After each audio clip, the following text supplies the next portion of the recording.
আসসালামু আলাইকুম রহমতুল্লাহি ওয়াবারাকাতুহু। সম্মানিত দর্শক, আওয়ামী লীগ রাজনীতিতে ফিরে আসছে, এরকম একটা আশঙ্কা আওয়ামী বিরোধী যারা শক্তি রয়েছেন তাদের মধ্যে প্রবল আকার ধারণ করছে। এবং আওয়ামী লীগ কীভাবে আসবে, কখন আসবে, কার মাধ্যমে আসবে, এগুলো এখন নানাভাবে নানা মহল থেকে এই জিনিসগুলো বিশ্লেষণ করার চেষ্টা করছে। কেউ হয়তো বলার চেষ্টা করছে যে শেখ হাসিনা ব্যক্তিগত জীবনে খুবই সাহসী এবং তার সাহস প্রমাণিত। তিনি কেবল যে 15 বছর ক্ষমতায় বসে সাহস দেখিয়েছেন তা নয়, ক্ষমতার বাইরে বিরোধী দলীয় নেত্রী হিসেবে সাহস দেখিয়েছেন, রাজনৈতিক দলের নেত্রী হিসেবে, রাজপথের নেত্রী হিসেবে সাহস দেখিয়েছেন এবং তার জীবনে সফলতা ব্যর্থতার যেখানে যেখানে হয়েছে যা কিছু সব ক্ষেত্রে তিনি সাহস দেখিয়েছেন, সাহস হারা হননি। একটা উদাহরণ দিই, যেমন ধরুন এরশাদ জামানাতে তার সমাবেশের উপর গুলি চালানো হলো প্রায় 18 জন একেবারে নির্বিচারে, স্পট ডেথ চট্টগ্রামে। তো তিনি সাহস হারাননি, সেই এরশাদের সঙ্গে লড়াই করেছেন, সংগ্রাম করেছেন, আবার রাজনীতির প্রয়োজনে সেই এরশাদের সঙ্গে বন্ধুত্ব করেছেন, পলিটিক্যাল প্রয়োজনে। তো কাজেই তার এই যে সাহস এবং কৌশল এবং সেই এরশাদকে ছলে বলে কৌশলে একেবারে কবরে যাওয়া পর্যন্ত যেভাবে তিনি তাকে রাজনীতি শিখিয়ে দিয়েছেন, তাহলে ওই যে 18 জন মানুষকে গুলি করে হত্যা করার যে পরিকল্পনা, তো সেটা তাকে আজীবন একেবারে মৃত্যু পর্যন্ত তাকে কিন্তু তাড়িত করেছে এরশাদ সাহেবকে। This is Sheikh Hasina. Second হলো 21শে আগস্টের গ্রেনেড হামলা, যারা দেখেছেন ওটা বিভৎস, ভীষণ রকম বিভৎস, নির্মম এবং নিষ্ঠুর, এবং যারা এই অপকর্ম করেছেন তারা সবাই অভিসম্পাতের যোগ্য। দুনিয়া এবং আখেরাতে তাদেরকে আল্লাহর বিচার এবং মানুষের বিচার দুটোই তাদের জন্য প্রযোজ্য। তারা কখনো ওই নির্মম কর্মকাণ্ডের দায় এড়াতে পারবেন না। আমরা জানি না কারা করেছে এই কর্মটি, কিন্তু এটা খুবই নিষ্ঠুর, খুবই নির্মম। এবং যেহেতু আমি সেই ঘটনার সাক্ষী, আমি জানি ওই দিন কী নির্মমতা ঘটেছিল এবং কী ধরনের ভীত সন্ত্রস্ত অবস্থা তৈরি হয়েছিল। নর্মালি আমাদের বাঙালির অ্যাভারেজ সাহস কি? অ্যাভারেজ সাহস হলো যে আপনার পাশে যদি একটা টায়ার, রিক্সার টায়ার ব্রাস্ট হয়, আপনি 3টা লাফ দেবেন। যদি বেবি ট্যাক্সির চাকা ব্রাস্ট হয়, আপনি পড়ে যাবেন। আর ট্রাকের চাকা যদি ব্রাস্ট হয়, আপনি এমন দৌড় দিবেন, অন্ততপক্ষে আধা কিলোমিটার দৌড়ানোর পরে আপনি চিন্তা করবেন যে আপনি কেন দৌড়ালেন। পুলিশ যদি গুলি করে, একটা পটকা যদি ফাটানো হয়, ককটেল ফাটানো হয়, বোমা ফাটানো হয়, তাহলে দৌড়াদৌড়িতে এমনভাবে শুরু হয়ে যায় যে আপনার ঘনিষ্ঠ বন্ধু দুইজনের গলায়, মানে গলাগলি করে আপনি দাঁড়িয়ে দাঁড়িয়ে কোনো সমাবেশ দেখছিলেন, পথে হাঁটছিলেন, হঠাৎ করে দেখা গেল পিছনে একটা ককটেল ফুটেছে। 1 মিনিট আপনি আপনার বন্ধুকে ভুলে যাবেন এবং একটা ধাক্কা দিয়ে তাকে পিছনে ফেলে ওরে বাবা গো, ওরে মাগো বলে দৌড়াবেন। এটা হলো একটা অ্যাভারেজ বাঙালির যে সাহস। 21শে আগস্টে যখন গ্রেনেড হামলা হলো, তখন প্রথমত এই যে দৌড় শুরু হলো, হাজার হাজার নেতাকর্মীর দৌড়, একজনের পায়ের নিচে পড়ে আর একজন আহত। দ্বিতীয়ত যেটা হলো সেটা হলো এই গ্রেনেডের যে স্প্লিন্টার দ্বারা তারা অনেকে আহত হলে ওখানে পড়ে গেলেন, রক্তাক্ত হলেন, অনেকে স্পট ডেথ হলো। এরপরে আবার গুলি চালানো হলো, ব্রাশ ফায়ার করা হলো শেখ হাসিনাকে টার্গেট করে। তো এত কিছুর মধ্যে তিনি ট্রাকের উপর দাঁড়ানো ছিলেন, সেখান থেকে নামলেন, তারপরে তার নিজের গাড়িতে উঠলেন। এটা যেন তেন সাহসের বিষয় নয়। যারা বলেন যে এটা শেখ হাসিনার পরিকল্পিত, তিনি বিএনপিকে বিপদে ফেলার জন্য এই কাজ করেছেন, আল্লাহর গজব তাদের জন্য অপরিহার্য, তাদের মস্তিষ্কের উপর ক্রিয়া পড়বে রীতিমতো। এখন এই যে 21শে আগস্টের যে গ্রেনেড হামলা, তারপরে ওনার যে আহাজারি, ওনার যে চিৎকার, ওনার চোখের জাকুতি, ওনার কান্না, ওনার ক্রোধ, একটু ভালো করে দেখেন তো, পৃথিবীর সবার মতামত নেন, সমস্ত মনোবিজ্ঞানীদের দেখান যে এর মধ্যে কোনো অভিনয় আছে নাকি। তো সেই অবস্থাতে তিনি সাহস হারা হননি। 1/11-এর সময় আপনারা জানেন যে তত্ত্বাবধায়ক সরকারের যে তৎকালীন যে মইনুদ্দিন ফখরুদ্দিন সরকারের যে মাস্টার প্ল্যান, সেই মাস্টার প্ল্যান অনুযায়ী বেগম জিয়া চলে যাবেন, তারেক রহমান সাহেবকে আগেই পাঠিয়ে দেওয়া হয়েছে এবং বেগম জিয়া নীতিগতভাবে রাজি হয়েছেন এবং তিনি ব্যাগ ঠ্যাগ গুছিয়ে বসে আছেন, রেডি হয়ে আছেন। তো এই যে রেডি হয়ে আছেন, এই সময়টিতে মেজর আক্তার, এই যে বিখ্যাত মেজর আক্তার এমপি, তিনি সেখানে ঢুকলেন এবং বেগম জিয়াকে সেখান থেকে নেওয়ার জন্য তৎকালীন ডিজিএফআই ব্রিগেডিয়ার বাড়ি, সেখানে তিনি বসেছিলেন। তো বেগম জিয়া যাবেন, ঠিক এই সময়টাতে তার বাসায় ঢুকে মেজর আক্তার বললেন, ম্যাডাম আপনি একই কাজ করছেন, আপনি যদি এখন যান বিএনপি রাজনীতি শেষ হয়ে যাবে। এবং উনি দেখেন যে স্টাইলে কথা বলেন, সারা জীবনের জন্য বিএনপি রাজনীতি শেষ হয়ে যাবে এবং এই যারা আপনার বিরুদ্ধে চক্রান্ত করছে তারা লাভবান হবে। দ্বিতীয়ত, শেখ হাসিনা যদি বাংলাদেশে এসে যায়, তাহলে টোটাল শেখ হাসিনার মানে এখন বাংলাদেশে আছে, আপনি চলে যান, সে যদি না যায় তাহলে পুরো রাজনীতিটা আওয়ামী লীগের থেকে যাবে। আপনি কি করবেন তখন? তো বেগম জিয়া প্রাজ্ঞ, তিনি বুঝলেন এবং তিনি সিদ্ধান্ত নিলেন তিনি যাবেন না। এবং এই কথা স্বয়ং ব্রিগেডিয়ার বারী আপনার তিনি সাক্ষাৎকারে বলেছেন, টেলিভিশন সাক্ষাৎকারে বলেছেন। এখন বোঝার চেষ্টা করুন যে ওই অবস্থাতে শেখ হাসিনা কিন্তু ছিলেন এবং তিনি দেশের বাইরে ছিলেন, তাকে মানে বেগম জিয়াকে পাঠানো হবে এবং তাকে বাংলাদেশে আসতে দেওয়া হবে না। এই জন্য কি করা হলো, সমস্ত এয়ারলাইন্সের টিকিট তার কাটা ছিল, তিনি সেই টিকিটগুলোকে এই সরকার বললো যে এয়ারলাইনগুলোকে নিষেধ করে দিল যে শেখ হাসিনাকে বহন করা যাবে না। ফলে তিনি হিথরো এয়ারপোর্টে এসে আটকে ছিলেন এবং সেখান থেকে সমস্ত কৌশল করে তিনি রাষ্ট্রকে চ্যালেঞ্জ করে, মঈনুদ্দিন ফখরুদ্দিনকে চ্যালেঞ্জ করে বাংলাদেশে চলে আসলেন। এটা হলো শেখ হাসিনার সাহস। তারপর শেখ হাসিনা যেদিন গ্রেফতার হয়েছিলেন, আপনারা জানলে অবাক হয়ে যাবেন, আমি জানি ওই 1/11-এর সময় দুই নেত্রীকে গ্রেপ্তার করা হলো। খালেদা জিয়ার বাসায়, বেগম খালেদা জিয়ার বাসায় কি হয়েছে আমি বলতে পারবো না, বাট শেখ হাসিনার বাসায় কি হয়েছে আমি বলি। ওনার বেশিরভাগ লোক পালিয়ে গেছিলেন সেদিন, হাতে গোনা 2-1 জন ছিলেন। তিনি অভিমান করে খুব করে বললেন যে তোমরা থেকে লাভটা কি, তোমরাও চলে যাও, এবং তারাও অনেকে চলে গেল। এরপর যুব মহিলা লীগের নাজমা থেকে শুরু করে অন্য সবাই যারা ছিলেন রাজনৈতিক নেতাকর্মী, তারা উপস্থিত হলেন সেখানে, কিন্তু ওনার যারা পার্সোনাল স্টাফ ছিল তারা কিন্তু সবাই পালিয়েছিলেন। কিন্তু উনি স্থিরভাবে বসেছিলেন এবং সেখান থেকে তাকে যে অপমান করে, যে কষ্ট দিয়ে সেই ঢাকা কোর্টে উঠানো হয়েছিল টানা হেসরা করে, এদের সামনে এখনো দেখি, কিন্তু তিনি কোনো অবস্থাতে সাহস হারা হননি। তো সেই রমণী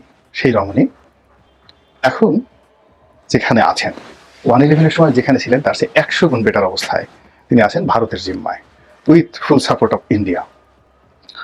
এবং 1971 সনে ইন্ডিয়া যে মানে অবস্থানে ছিল আন্তর্জাতিক প্রেক্ষাপটে, তার চেয়ে 100 গুণ ভালো প্রেক্ষাপটে এখন ইন্ডিয়া আছে। আর ইন্দিরা গান্ধী 1971 সনে যে অবস্থা ছিল তার চেয়ে 100 গুণ কর্তৃত্ব নিয়ে নরেন্দ্র মোদী আছে। আর ওই সময়টাতে তাজউদ্দিন সরকার যত দুর্বল অবস্থানে ছিল, বঙ্গবন্ধু তো জেলখানাতে, তার সাথে 1 কোটি গুণ শক্তিশালী অবস্থানে আছে আওয়ামী লীগের নেতাকর্মীরা দেশে, দেশের বাইরে এবং স্বয়ং শেখ হাসিনা।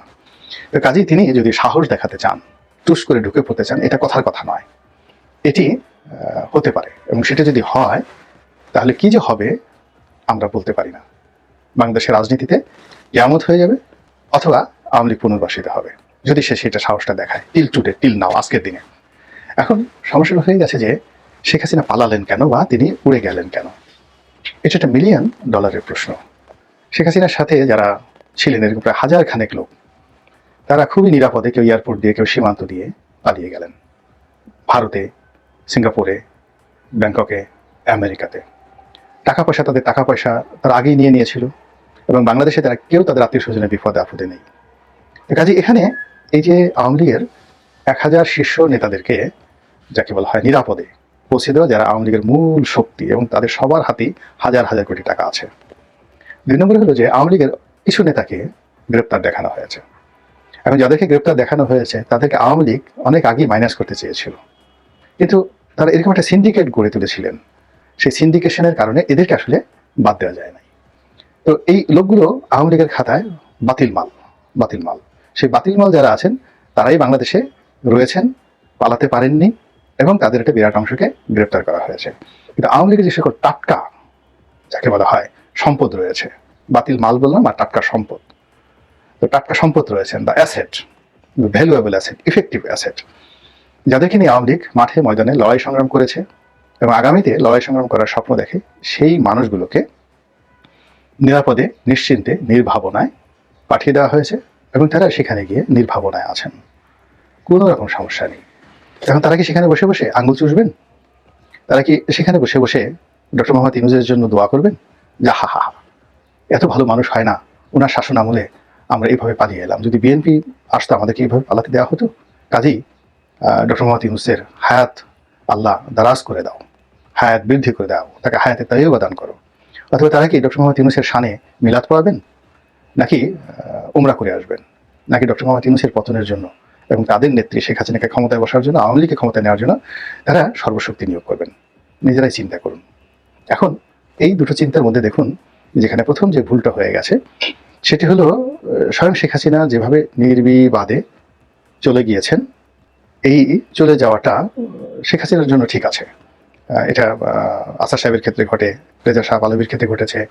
মানে রাষ্ট্রের যিনি প্রধান, তাকে যেহেতু রাষ্ট্রীয় প্রোটোকল থাকে, এখানে তাকে নিরাপদে পৌঁছে দিতে হবে। আদারওয়াইজ এখানে একটা রক্তারক্তি কাণ্ড ঘটলে পুরো রাষ্ট্রীয় ব্যবস্থা নিয়ে একটা টানাটানি লেগে যেত। কিন্তু বাকি যারা ছিলেন শেখ রেহানা ছিলেন, অন্যান্য তার আত্মীয় স্বজন ছিলেন, আরও অনেকে ছিলেন। তো ইচ্ছা করলে তাদেরকে যদি আটকানো যেত, তাহলে আজকে আওয়ামী লীগের যে ফিরে আসা নিয়ে আমাদের যে আতঙ্ক, আমাদের যে ভয়, আমাদের যে ক্যালকুলেশন বা আমরা যে সকল কথাবার্তা বলছি, এই শর্টটা অনেকটা কমে যেত। এরপরের যে প্রসঙ্গ সেটা হলো, কেন বারবার আওয়ামী লীগের কথা আসছে, কেন আমরা বিএনপির কথা বলছি না, জামাতের কথা বলছি না, ডক্টর ইউনূসের কথা বলছি না। আমাদের এখন আসলে আওয়ামী লীগের নামই নেওয়া উচিত না, আওয়ামী লীগের নাম শুনে আমাদের বমি করা উচিত।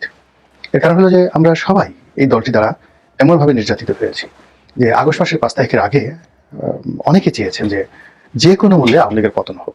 এমনকি অনেক লক্ষ লক্ষ মা বোনেরা, ভাই বোনেরা, দাদারা, চাচারা, তারা বলেছেন যে আল্লাহ, আমার জীবনের বিনিময়ে তুমি আজরায়েলকে পাঠিয়ে আমাকে নিয়ে যাও, আমার সন্তানরা যেন আওয়ামী লীগ মুক্ত একটা দেশে, শেখ হাসিনা মুক্ত একটা দেশে বসবাস করতে পারে, সেই ব্যবস্থা করে দাও। আমি অসহায়, আমি কিছু করতে পারছি না, এই দোয়া করেছে। রাস্তাঘাটের যারা রয়েছেন সবাই সমালোচনা করেছেন, গালাগালি করেছেন, অকথ্য ভাষায়, অশ্রাব্য ভাষায় গালাগাল করেছেন। এই 100 দিনের পর, মানে 4 মাসের মাথায়, 120 দিনের মাথায় কেন আমরা আওয়ামী লীগের ফিরে আসা নিয়ে কথা বলছি? কেন শেখ হাসিনার জনপ্রিয়তা বেশি না ডক্টর ইউনূসের জনপ্রিয়তা বেশি, এসব নিয়ে জরিপ হচ্ছে? কেন বিএনপির সঙ্গে আওয়ামী লীগের তুলনা করা হচ্ছে? এই জিনিসগুলো কেন যেই লাউ সেই কদু বলা হচ্ছে? কেন এক জালিম গিয়েছে আর এক জালিম এসেছে, এই কথাগুলো বলা হচ্ছে? তো এই জিনিসগুলো ভাবতে হবে। আমরা এই যে 120 দিনের মধ্যে যদি সফল হতে পারতাম, মানুষকে নিশ্চয়তা দিতে পারতাম, সবকিছুর গ্যারান্টি দিতে পারতাম, বিশ্বাস করেন ডক্টর মোহাম্মদ ইউনূসের অধীন শুধু আমরা 5 বছর নয়, উনি 5 বছর থাকতেন, 5 বছর পরে তারপর আমরা ওনাকে বলতাম যে আপনি আরও থাকেন, আর যদি আপনি না থাকেন তাহলে আপনি আমাদের রাষ্ট্রপতি হন, প্রধানমন্ত্রী যারা নির্বাচিত হবে তারা থাকুক, আপনি রাষ্ট্রপতি হন। এই ছিল মন মানসিকতা। এমনকি আমি বিএনপির শীর্ষ যারা নেতৃবৃন্দ রয়েছেন তাদের সঙ্গে কথা বলেছি। তখন আমরা জানতাম না যে ডক্টর মোহাম্মদ ইউনূস আসবে। আমি সেই 2021-22 সনের কথাই বলছি। কন্টিনিউয়াসলি অনেক বিএনপির টপ যারা 5-6 জন নেতা রয়েছেন তাদের একান্ত আলোচনা। তো তারা যখন আমাকে বলতেন যে মিস্টার রনি, আপনি বলেন তো যে ভবিষ্যৎ কি হতে পারে, তা আমি বললাম যে মধ্যে একটা ইন্টারিম কিছু একটা আসবে, সেটা সেনাবাহিনী হতে বা যা হোক, আওয়ামী লীগ থাকবে না, এটা শিওর। আওয়ামী লীগ থাকবে না, মধ্যে একটা আসবে, এবং তারা 5 বছরের আগে কমপক্ষে যাবে না। তো বিএনপির লোকরা তো সবাই একেবারে এক বাক্যে আমাকে বলেছেন যে আমি একেবারে নাম ধরে ধরে, কেউ যদি চ্যালেঞ্জ জানায় নাম ধরে ধরে আমি তাদেরকে সামনে আনতে পারবো। তারা বলেছে যে হাসিনা যাক, আওয়ামী লীগ যাক, যেই আসুক না কেন দেশটা মোটামুটি ভালো চলুক, 5 বছর থাকুক, দরকার হলে 5 বছর পরে আমরা ইলেকশন করবো। তো এরকম একটা মেন্টাল প্রস্তুতি তো বিএনপির ছিল সেই 2021-22 সন থেকে। তো তারা এইভাবে চিন্তা ভাবনা করে এসছে। এখন সেই বিএনপি অলনে ছাড়েন, তারা বলছে এখনই ইলেকশন দিতে হবে।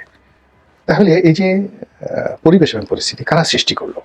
নিঃসন্দেহে এখন যারা রাষ্ট্র ক্ষমতায় আছে তারাই করেছেন, এবং তাদের কর্মকাণ্ড, তাদের কথাবার্তা, তাদের আচরণ এবং তাদের বিভিন্ন ব্যর্থতা এবং তাদের দোদুল্যমানতা সব মিলিয়ে এমন একটা পরিবেশ এবং পরিস্থিতি সৃষ্টি করেছে, যার ফলে মনে হচ্ছে এই আওয়ামী লীগ বোধহয় এসে গেল, বা আওয়ামী লীগ যে কোনো মুহূর্তে এসে যেতে পারে।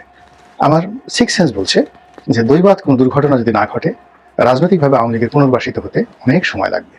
কিন্তু দৈবাৎ দুর্ঘটনা মানে দুর্ঘটনার তো কোনো বাপ মানে, এটা যে কোনো সময় ঘটতে পারে। যেমন সিরিয়াতে যেটা ঘটলো, বা বাংলাদেশে ডক্টর মোহাম্মদ ইউনূস যেভাবে এলেন, কিংবা আফগানিস্তানে যেভাবে অলনে ছাড়েন আমেরিকান বাহিনী লেজ গুটিয়ে চলে গেল, তালেবানরা ক্ষমতা আসলো, উইদিন 48 আওয়ার্সের মধ্যে কাবুল দখল হয়ে গেল।